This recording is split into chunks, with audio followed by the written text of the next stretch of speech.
So my name is Jesse Whelan. I'm the Associate Director at the Office of National Fellowships. I was working from home today, so please excuse the way that I am dressed. Anyways, this is also my colleague, Sam. Would you like to introduce yourself? Hi there, my name is Sam. My pronouns are he, they. I'm the program coordinator here at the Office of National Fellowships and work with a lot of Gilman students. Yeah. So Sam and I are essentially splitting Gilman this year, which is good because we have a really high volume of students that are applying and pursuing international experiences and internships. And so that's all really exciting. So if you're not working with me, you'll likely be working with Sam. And then our colleague, Bonnie Garcia Glockner, also helps us with Gilman. But regardless, you may also bounce from one of us to another, but you're getting multiple sets of eyes on your applications because we want to make sure that your essays are as competitive as they can be at the national level. Bonnie, myself, and Sam have all served on these review committees for Goldwater.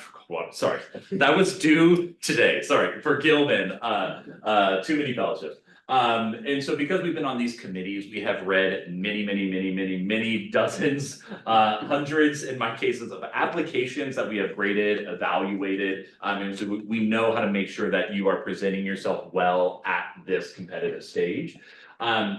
So before we get into some of the specifics of how these are reviewed and what you need to do. Just a little bit about our office if you're unfamiliar.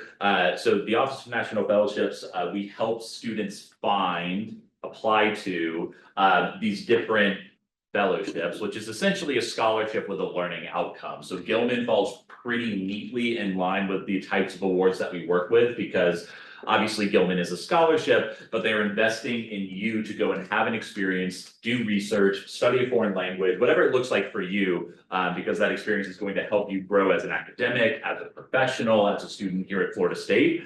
So whether you're a first year freshman or a fourth or fifth year senior, it really doesn't matter for Gilman.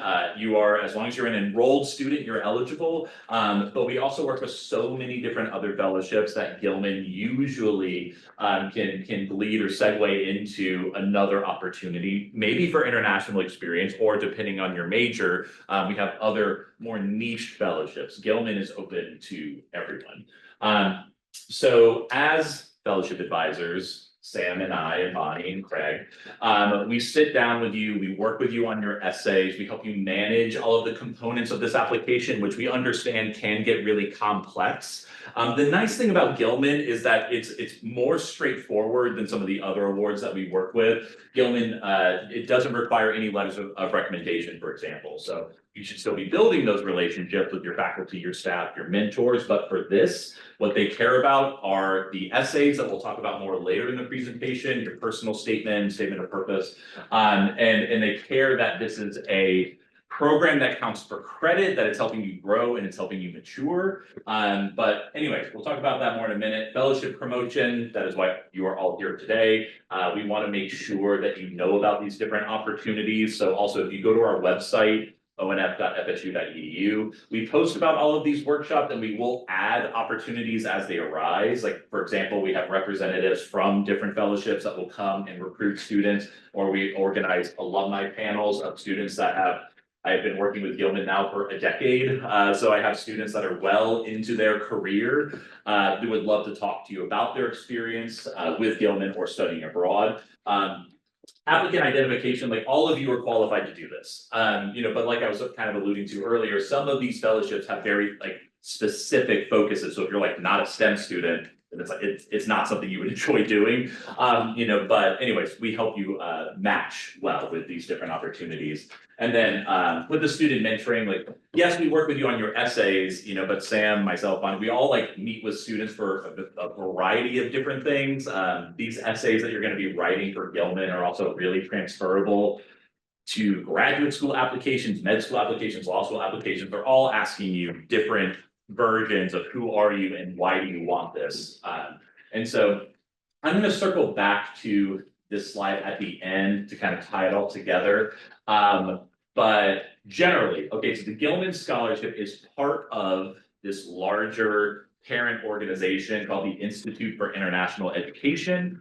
It runs the Critical Language Scholarship, the Boren Scholarship, the Fulbright U.S. Student Program, Freeman Asia, and many other programs, all focus on helping college students access international study, internship, research experience. Gilman came about, I think about 20, 21 years ago, specifically because IIE noticed that many students that had high financial need, many Pell Grant students, were not applying to these other programs that they offered. And so they were trying to create an experience, a scholarship, to help those students access these types of learning experiences early and build the confidence, build the resources, build the network to then ultimately go on and apply for a Fulbright, for example, which you can't even apply to until your senior year for a post-grad experience.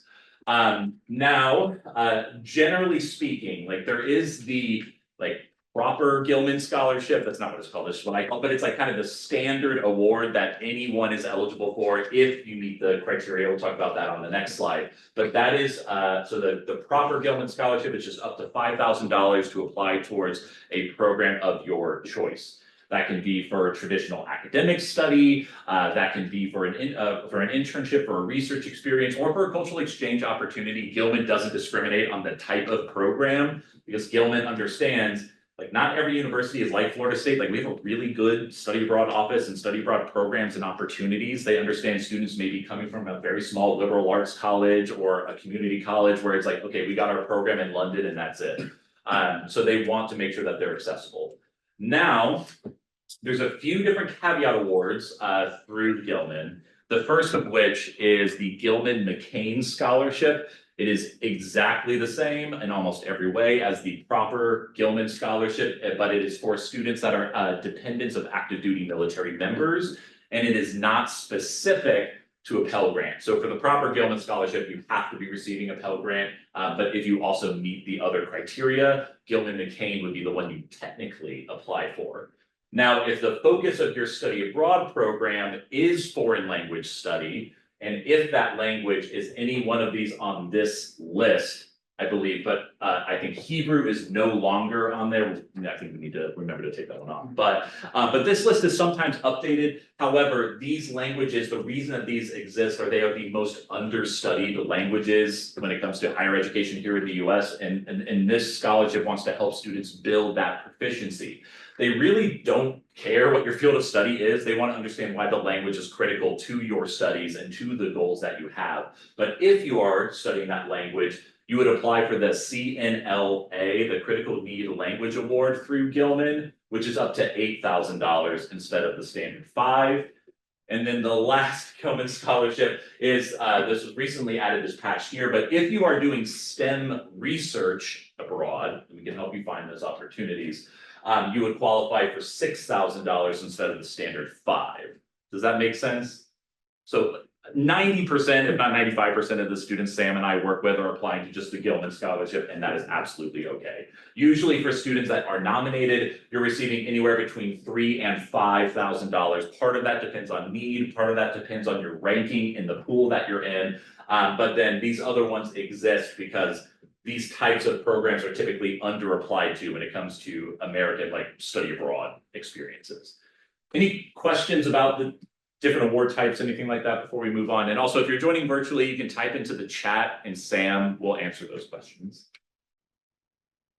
Cool, good, sweet. Okay, eligibility is really straightforward. You need to be a US citizen, you need to be in good academic standing. That's never been an issue. Like Gilman doesn't have a GPA requirement, for example. They understand, like I've had students that have transferred in that were like, look, when I started, when I started college years ago, I didn't know what I was doing and it didn't go very well, but I'm a really great student now and you can look at my trajectory. So it is a case-by-case situation. If you have any concerns, like we can talk about it, but it's never been an issue for a student that I've worked with. You need to be receiving a federal Pell Grant at the time that you apply to Gilman or during your experience abroad. We can also connect you with, we have multiple financial aid advisors that are also Gilman certifying advisors that we can connect you to if you have any questions about that. You also, some of you may already, like, are you already accepted to a study abroad program? Anyone? Okay, sick. Okay, awesome. You do not need to be though. So you need to be either accepted to in the process of applying to a study abroad program. If you haven't yet been accepted, you're essentially pitching a plan to Gilman. And the nice thing about Gilman is that you can apply for this spring cycle, which is due March 6th, for a program that begins this summer, next fall, or spring 26. And so you can apply well in advance of when you would want to go if you say are planning to go abroad next spring. And then for the fall deadline every year, that is for the same thing. Like, so if you apply like next fall, it'd be for spring 26, summer 26, or fall 20. So essentially you always have this like year-long springboard with each time that you apply. And then your country needs to be a level 1 or 2. So if you just Google like US Department of State Travel Advisory, it's the first link that pops up. Most countries where these study abroad programs take place are a level 1 or 2. Sometimes within that country, there might be a region that's a level 3, so you just need to double check. But for example, like if you're going through FSU international programs, if you're going to like Spain or Italy or the United Kingdom or Germany or France, or like you're going to be fine. But we can sit down and look at that with you if you need to. Now, if you don't currently have citizenship, you should still talk to us. There are other scholarships we can connect you to. So if you are still planning to study abroad, like just let us know. We already talked about the Gilman McKinney Scholarship. Okay. Review criteria. Any questions about eligibility before we talk about review? Okay.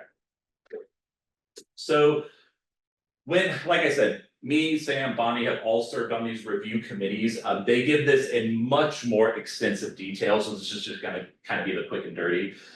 So when they are reviewing all of your application materials and where you're studying and the timeline, everything that you submit to them, they're looking for first your academic preparedness. So based on the program that you detail, if you're going to be talking about the coursework, the internship, the organization that you're working with, you want to make sure, not just through your transcripts, it's also through your narrative, that, okay, when we see the student on paper, they match the program that they're applying to, like this makes sense. Like in some cases, students have to make it make sense for the reviewer to understand how this opportunity is going to help you mature and grow and develop. And so we'll talk about in like the later slides, like how to do that in the essays. But they want to make sure that you're ready for it.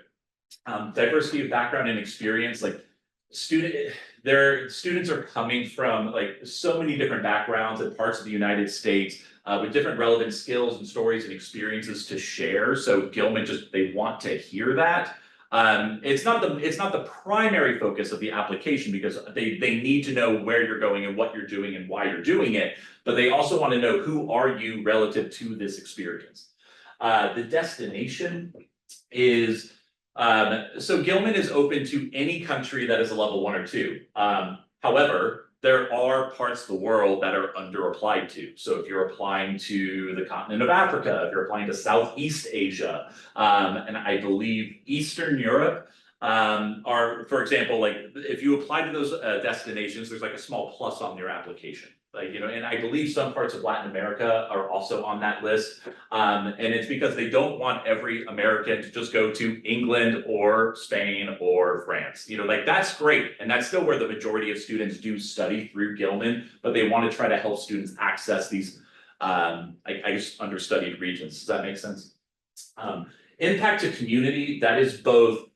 Okay, so one of your essays, the second essay, is the impact to the community that you're going to have when you go abroad. They want to understand like this person has the maturity and the tactfulness or the patience or whatever it is to be able to represent their university, the United States and other communities that they come from well.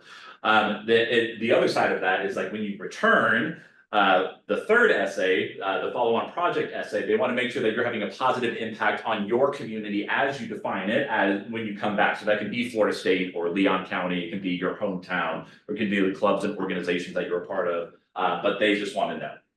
And then the other optional ones are obviously, well, specific to the fellowship that you apply to. If you're applying to the Critical Need Language Award, you have one short additional essay that is essentially like, again, why is this language critical? Or some students have talked about, well, I'm pre-law, but in all of my language coursework, I don't learn like major specific jargon. I learn very broad specific terms, but I need to know these legal terms in the language that I'm studying. Or for the STEM award, again, it's why is this research critical to the academic goals that you have? Any questions about the review criteria? Cool. Okay, so the application components. I'm gonna do this really quickly. I know this is a lot of information, so we will have time at the end for questions. But also in a one-on-one meeting, Sam and I can just break this down. It looks a lot different when we're just working with you on your personal statement. It's like, hey, don't do this better, elaborate here, organize this, you know, but just trying to give you the broad scope for right now. So the primary essay that everyone has to write is the first essay. Also, these are characters and not words. I promise you are not writing a thesis. So 7,000 characters is about 1.5 pages, single space. Got it.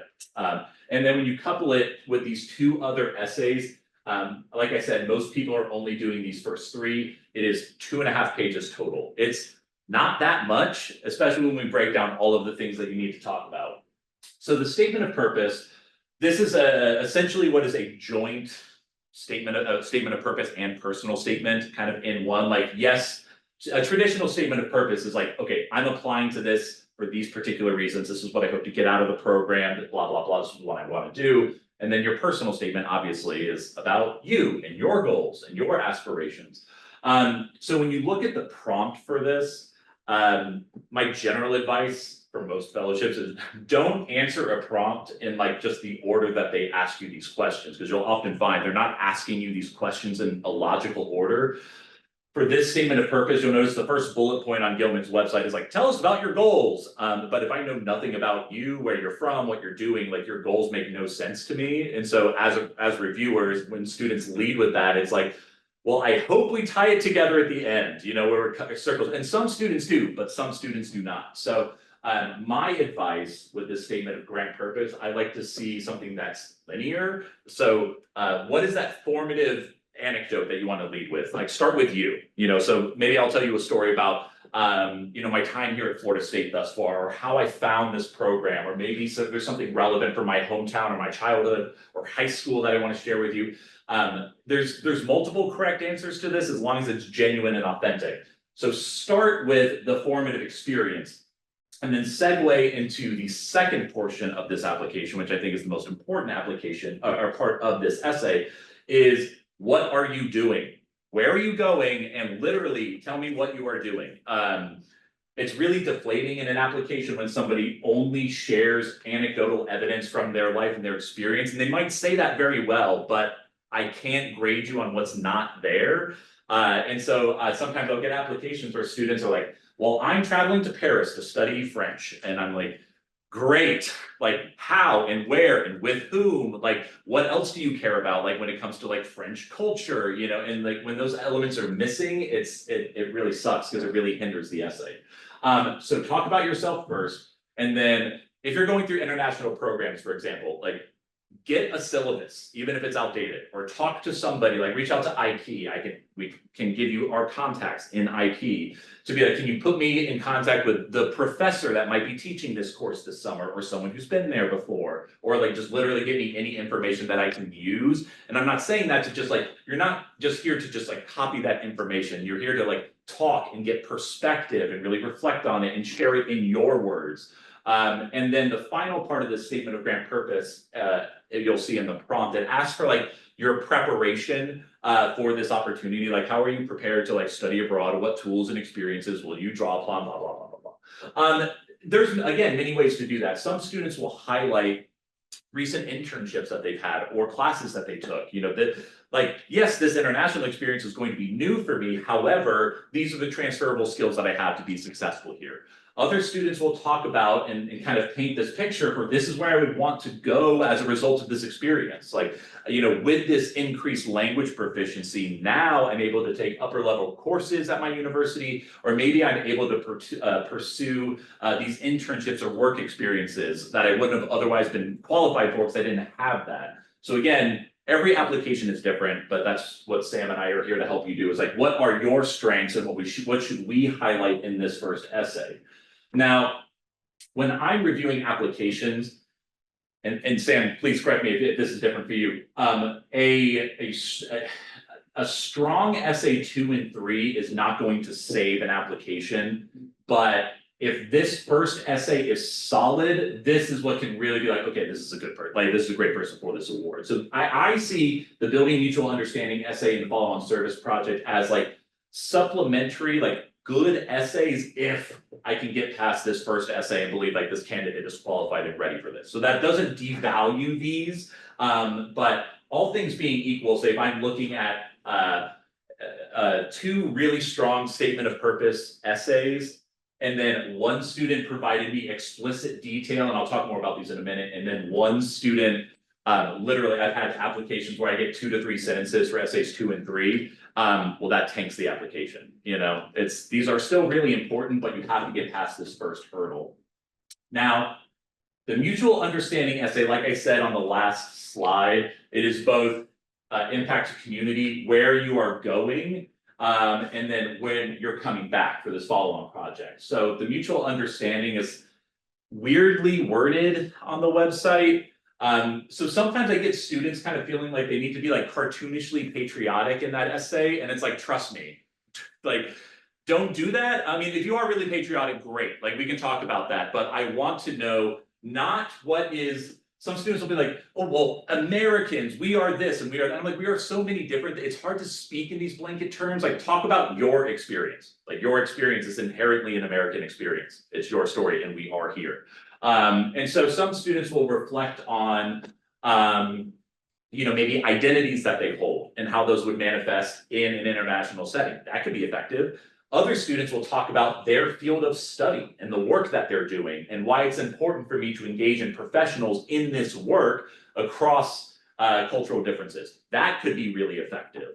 And then other students will talk about very specific cultural elements that they want to learn more about, you know, and maybe how does that parallel with what they do or do not know.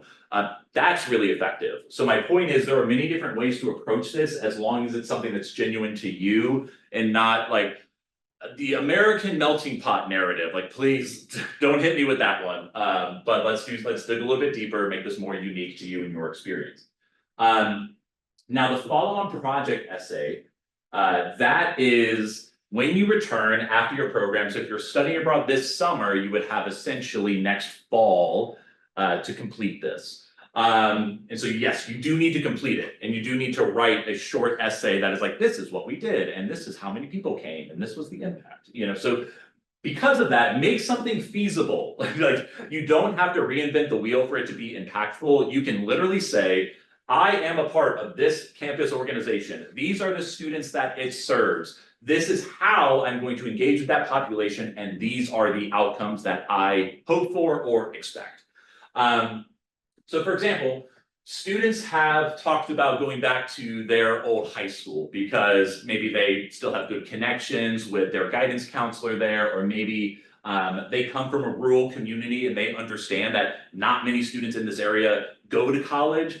So I can talk about, hey, these are some programs and scholarships maybe you can consider. Also, I applied to this really cool thing that sent me abroad and I didn't have to pay a dime for it, so you should too, wherever you go. Other students will talk about, like I said, campus involvement here. I've had students that talked about, like, they're doing like a medical shadowing program abroad, and then they talk about the medical clubs that they're in here. And so it's like, well, I can help other peers of mine, you know, find these other types of experiences that will help them expand their cultural knowledge. So you don't have just to stay in here and just to stay here in Leon County, but you can think beyond the immediate opportunities. So the best way to write an effective follow-on service project is to identify an organization or group or whomever it is, identify how you're going to engage with them. Is that a panel discussion? Is that a flyer? Please don't just say, I'm going to post on my social media, like I'm going to post on my Instagram story, because like, I don't know, like no one follows me. So if I did that, it's not going to be effective. No one's going to fucking see it. Sorry, no one's going to see it. But if you say like, I'm going to post on my social media and I'm going to partner with international programs at Florida State. I'm going to like do a takeover and they're going to like do a date. Okay, give me detail, like make it make sense. Don't just say like, I'm going to do this basic thing, but dig deep. Yeah, and then the last thing to do, so identify the organization, tell me how you're going to engage, and then explain to me what is the intended outcome, and then that is a good project proposal.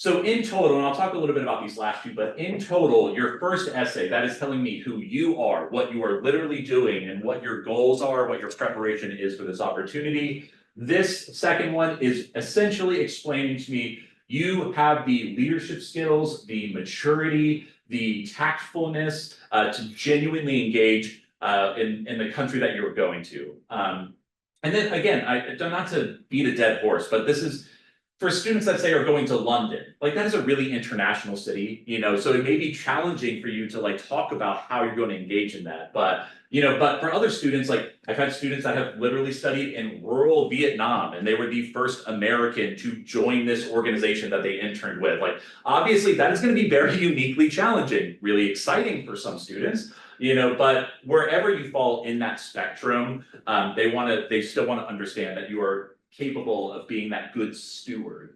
And then for the last project, just show me what you're going to do and just be detailed. Questions about those three before I talk about the last two? No? Cool. So for the Critical Need Language Award, obviously, if I'm talking about my program abroad and the statement of grant purpose, I'm going to be talking about studying the language. So you want to try to avoid redundancy. You know, 2,000 characters, that is about a third of a page. So it's not a lot of space, but you can still say a lot in a third of a page. And so if you're going to be talking in the statement of grant purpose about like, okay, these are the courses that I'm taking. We're also going to have a conversation partner in this opportunity, or I'm going to be part of a homestay, da da da da da. Like I mentioned earlier, this could be where you get like technical with your language study. Maybe you could talk about, I've had students that have said, well, I'm a heritage speaker of this language, but I never learned how to write it, or I never learned how to properly like read and interpret it, you know, so I need to practice those skills. Or other people have talked about very field specific jargon that they need, like very technical medical terms that they need to learn how to say in Arabic, you know, and so again, totally up to you. And then the supplemental STEM essay, again, 1,000 characters is about a good paragraph.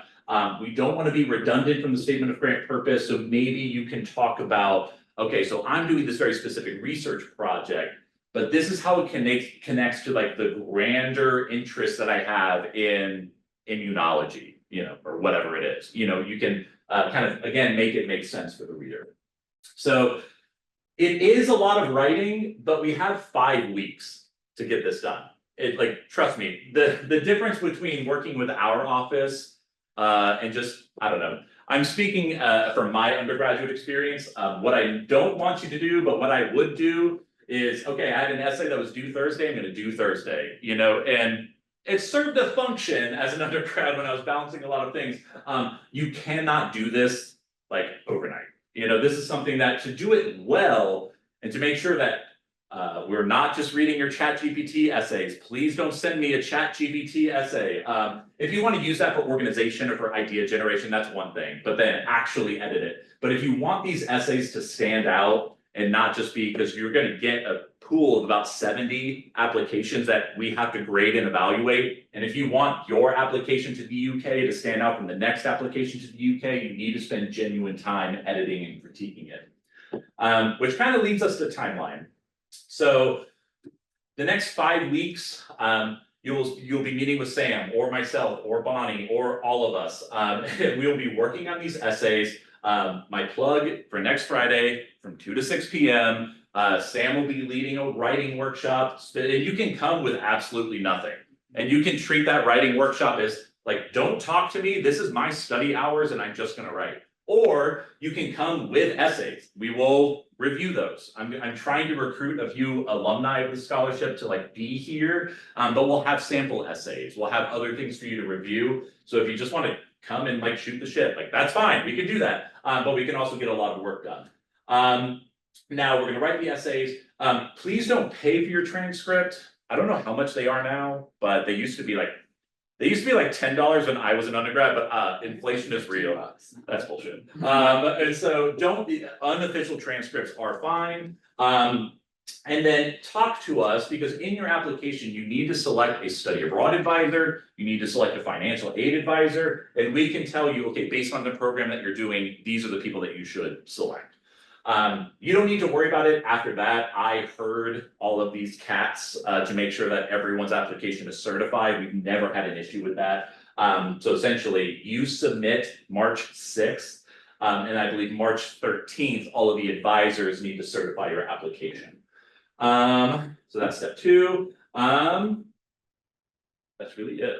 I know that's it. I know it's a ton of information, but and I think we have a couple more slides. So actually, we'll pause for questions in a moment. But these are not just like cutesy little like, oh, we just like threw a bunch of like dots on a map, and it was just like these are actual locations where all of our students have studied abroad over the years through the Gilman Scholarship. So literally anywhere from like Mexico to Chile, throughout the continent of Africa and Europe and Southeast Asia, and Sophie studied in Canada. She did research in Canada, which is really cool at the University of Toronto.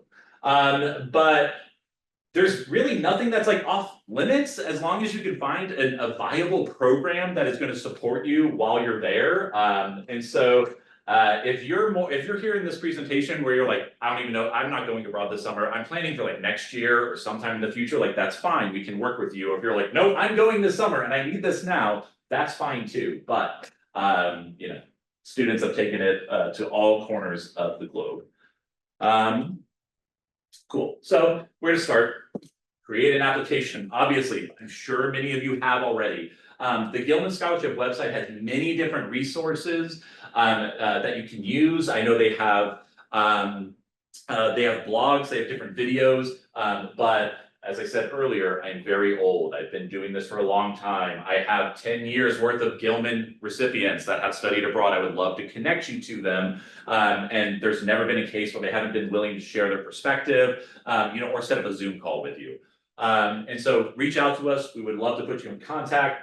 And then if you are still planning ahead and trying to find the right program. Like I said, Florida State has so many different good programs. I know like international programs, I know you can maybe see the price tag and be kind of scared off by that. Like I get that. But FSU, IP has their own scholarships that you can apply to. So you can stack Gilman funding with other scholarships. But also, some programs, IP being one of them, the price includes more than what other programs, so the prices aren't always the same. Global exchanges, that is tends to be more affordable because Florida State also has many partnerships with universities abroad where it's like, okay, hey, you take 5 of our students, we're going to take 5 of your students, and then what you pay in tuition here is what you pay in tuition there. So IP is nice because you're studying with your peers in many cases, so if you're like, this is my first time abroad, I really don't know what to expect, and I want like the safety net of like, studying abroad with my friend. Okay, great. You can branch out to your comfortability once you get settled. Whereas global exchanges, it's not that you're going to be the only Florida State student. You may, or you likely won't be the only American, but it's more of like, I am an international student on this campus. So it is a bit more immersive, but for some students, that's what they're looking for. Global Scholars is a really great program that my colleague Warren Oliver and Carrie Wall run with the Center for Undergraduate Research and Academic Engagement. Global Scholars is if you're a first year, a second year, or a third year, kind of depending on your graduation date, because you need to be returning for the fall following your experience. But Global Scholars is a really great opportunity that helps provide structure and support for students that are studying abroad or interning abroad or pursuing many different programs. So look into that. Beyond Borders is more of a cultural exchange opportunity, also through the Center for Global Engagement. But then we also have like AIFS in Arcadia Abroad are both like programs that are curated for college students. So they're not through Florida State, but if you find a program, maybe in a country that Florida State doesn't have a program in, or Arcadia Abroad is specifically for STEM students and research opportunities, take a look at their websites as well. And then just set up an appointment with myself, Sam, or Bonnie. I'll get our contact information at the end. Again, this is not data that I just like BS put together. I actually have all the data from students that have worked with our ONF on Gilman applications versus students that did not. So you're about 3 times more likely to be nominated if you work with us. You know, so do yourself a favor and like talk, it doesn't have to be me. If you think I'm weird, like you can meet with someone else. You can also meet with other mentors and advisors. Like I'd be happy to connect you. You know, but students applying on their own are still being accepted around the national average, but give yourself, you know, any leverage that you can to stand out at the national level. So we're a very small team, just the 4 of us, but follow us on social media. Let me move this in case you want to use the QR code. But if you email us at onf.fsu.edu, that's going to go to all of us, and we will make sure that if your availability doesn't match mine, we're going to pair you with someone whose it does.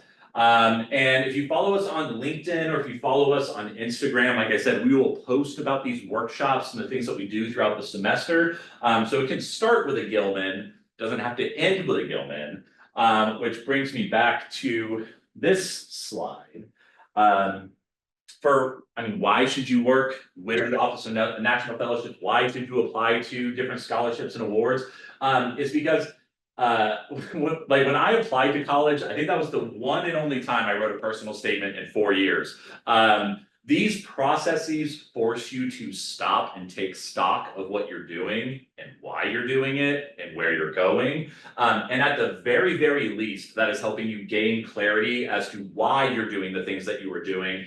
And it maybe helps you, like, I've had many students that have started fellowship applications realize I really don't like this. Maybe I need to do some reflection and find maybe a different career path or a different major. Or for other students, the exact opposite. It just really affirms that they are on the right path and they do love what they're doing. But these processes, not just through the letters of recommendation, like I mentioned, Gilman does not require that, but most of the other ones that we do requires anywhere from 1 to 2 to 3 to 5 to 8 letters of recommendation. In extreme cases, it's usually 2 to 3. And so these processes force you to connect with those mentors, with those academics, build those relationships, and get those letters. And trust me when I say, from personal experience and from working with faculty for many years, when they write you a letter, they are going to save that letter. And then when you ask them for a letter again, they're going to modify that letter that they already wrote. So you're building this relationship and maintaining it. Improving as a writer, all of these applications are similar in some degree. And so if you can apply to a Gilman, you can eventually apply to a Fulbright or apply to a National Science Foundation grant or whatever it may be, because you're going to need those same essays when you apply to graduate school or professional school or your next job. And then, like I mentioned, you're going to find that these all connect to one another. But I know that's a ton of information, so I'm happy to answer any questions. Let me go back to the contact info slide. Don't trip here. Any other thoughts or concerns or about the essays, the application? If I can answer it about your program, I'm happy to do that, but yes. Around what time do you think it would be best to have like a pretty solidified like essays? Well, everyone's writing ability is different. You know, you don't need to be a good writer to receive a Gilman Scholarship. I need to clarify that. You just need to be genuine and authentic. I am more of a slow writer because I will write a paragraph and then I will painstakingly edit that until I can allow myself to move forward. I don't say that's the best way to write. That's just how my brain works. And then other people can just word vomit and it's like, yeah, it's kind of trash, but the ideas are solid, you know, and then I go in and edit. So right now, if you have nothing, that is absolutely fine. I would rather you spend the next week or even 2 weeks like genuinely doing your research, look up current events, talk to former students, or like I said, get a syllabus or talk to, like I have students that are like, oh yeah, my professor, Dr. Bendek, is going to be teaching this course in the Czech Republic, like over there, like, okay, go talk to her, you know, like get that perspective. And if you do that, then if you give yourself the 2 to 3 weeks to write the essay, trust me, that is more than but yeah, so wherever you're at in the process, and then we've had students that applied last year and weren't nominated, but had really good applications. So if you have a fully crafted application, we can work with you and edit that and tweak it, you know, so hope that answers your question. Yeah. We have a question from Julietta in the chat asking, how long does it usually take to get a response back? Usually about 2 months. So I think with the March deadline, I registered to be a reviewer, and I think those dates were through late April. So my hope is by the end of April or early May, because they know students are starting as early as late May or early June, but usually around 2 months to get a decision. Yes. So, I'm trying to get into the scholarship for a fall. Yes. And would that be the same date of March? Yes. Okay. Yes, it would be. Are you going through IP? Yes. Okay, know when their deadline is for fall scholarships. I think it's like mid-spring. Those essays tend to be pretty, like, they're like 500 words, like they're pretty easy. So if you write a Gilman essay, you're basically writing your IP scholarship essay, but talk to them because they have like merit-based awards, location-based awards, identity-based awards. Like you might apply for multiple and you can apply to all of them, even though you can only receive one. Okay. But yeah, find out when that date is. I know I'm leaving May 6th, so how would that work with like the payment process with them? So it's never a perfect science because obviously they're dealing with every university in the United States that sends students. So for some students that are nominated, it's essentially a reimbursement. You know, like that some students have had to pay more money up front.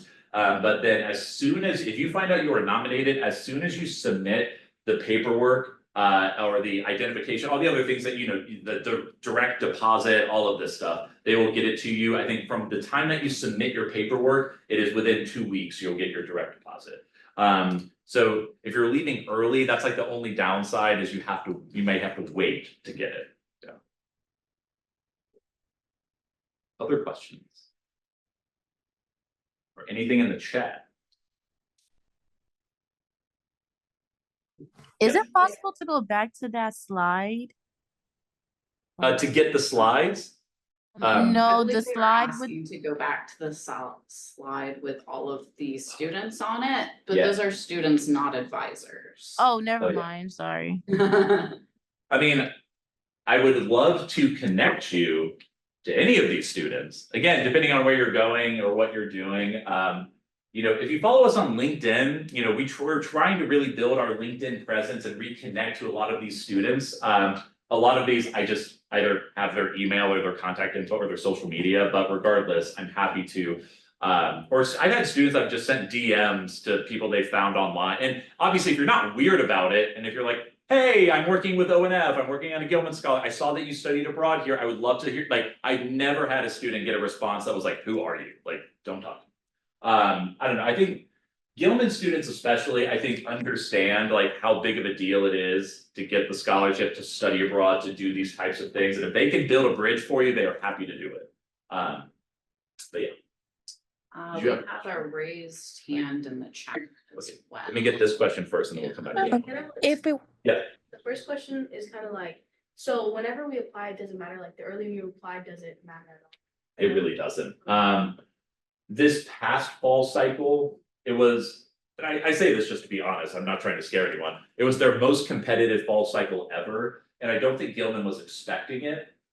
So we still had, I think we had 6 or 7 students that got the scholarship, and we had a lot of tough no's. But that's because, to my best educated guess, Gilman knows that the spring is going to be the largest application cycle, so they save more funding for the students that apply in the spring. And then for many students that applied in the fall, it is like, yeah, they're still gonna be nominees, but they tried to save that funding for the spring cycle. So yeah, there's more students that apply, but there's also a larger pot of money, you know? So, but the earlier you, no, it is everything that is due by March 6th is all gonna be then split into like pools of 70 that are going to have 2 reviewers each reviewing the applications, and then you get the average of that score, and then they are ranked. I think usually it's like maybe the top, like probably for the spring, like 12 to 15 are definite yeses, and then you rank below that, and then it's the alternates, and then the non-selects after that. So you really just need to fall somewhere within that like top 20, 25, you know? And then your second And question. then my second question was, when do you get the funding? Do you get it after your first essay or after your third essay? When do you get the funding? Yeah. Or how does that Um, work? Well, so after the review process is concluded at the end of April, they will let you know your status and then they will distribute the funding as soon as you submit all the necessary paperwork. So for some students that were nominated in the fall, like they're not going till this summer, so they haven't finished the paperwork, so they haven't gotten their money, but they will just as soon as they do that, yeah. Maybe a good question, and if I connect you to maybe one of our past recipients, they can go, because they have updated the portal and how it looks, but they can go through like, this is the documentation that you need to have ready. So after you submit, maybe you can start to get that sorted, just, and just so you can set it as soon as you're notified. Yeah. And there was a question, Jen. Yeah, the question in the chat was essentially if we want to get connected to a student who has traveled to a specific destination, should we meet one-on-one with your offices first and go from there?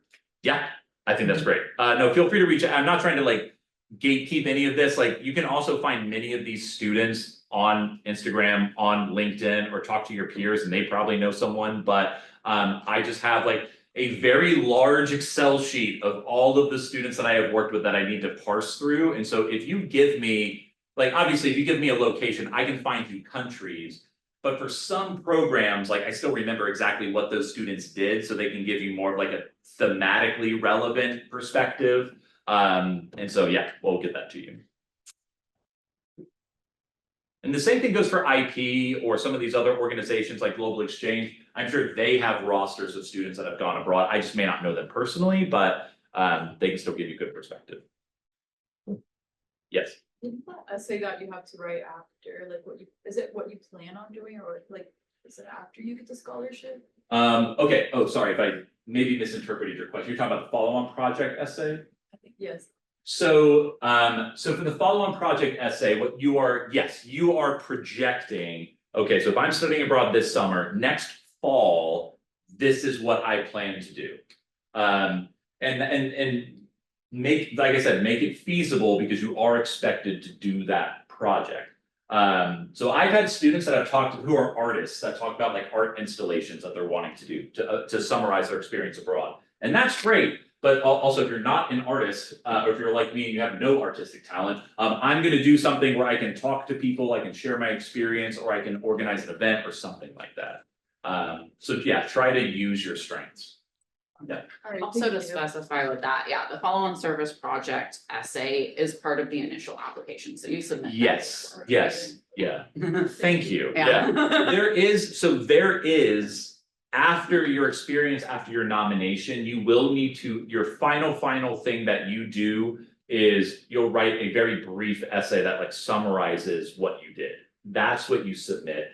But that is, from my understanding, that is to get you access to like the Gilman alumni community. Like they want you to make sure that you do this project, you reflect on it, you submit it, because I didn't mention this, but there are plenty of international workshops and programs and leadership opportunities that are only available to Gilman alumni.